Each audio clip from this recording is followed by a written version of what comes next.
Bonjour, bienvenue dans ce nouvel édito pour l'insoumission. Alors comme vous voyez, je suis actuellement dans une occupation d'école primaire parce qu'en ce moment, vous avez des classes qui sont supprimées. Énormément de classes, des dizaines, des centaines de classes.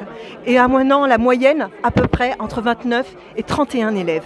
Aujourd'hui, c'est ça la réalité pour de nombreux élèves, c'est de se retrouver dès la maternelle à plus de 30. Vous avez bien compris que dans ces conditions, les conditions normales, quotidiennes, sont absolument intenables pour l'apprentissage, mais au-delà, pour ne serait-ce qu'en période de post-confinement, on pourrait s'attendre à ce qu'il y ait plus de moyens, plus d'enseignants. C'est le choix contraire qui est fait par l'éducation nationale, par Jean-Michel Blanquer et Emmanuel Macron. C'est toujours et la même logique comptable. Le protocole sanitaire ne sera bien évidemment pas respecté dans ces conditions, car comment faire laver les mains à 31 élèves quand il n'y a qu'un seul robinet dans la classe ?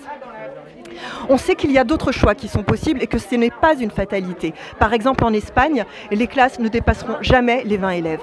La France fait le choix de ne pas investir dans l'école. Et c'est Emmanuel Macron qui le dit, puisqu'il cite « Les enseignants ne font pas partie du redressement économique ». Emmanuel Macron est en train de sacrifier actuellement toute une génération. Il ne donne pas les moyens, ni à l'école, ni dans les services publics en général.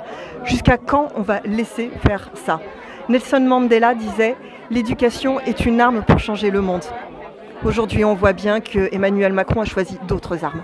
La France Insoumise fait aujourd'hui une proposition sur la table, que tous les étudiants qui se préparent à être professeurs viennent aider les enseignants dans les classes. Cela les soulagerait, cela les aiderait et cela permettrait un meilleur suivi pour les élèves. Alors, qu'est-ce qu'on attend ? Les parents d'élèves sont déterminés à ne rien lâcher, malgré la présence des gendarmes qui vont les mettre dehors d'ici quelques minutes. Mais sont décidés à ne rien lâcher, pour leurs enfants, pour nos enfants, pour tous les enfants.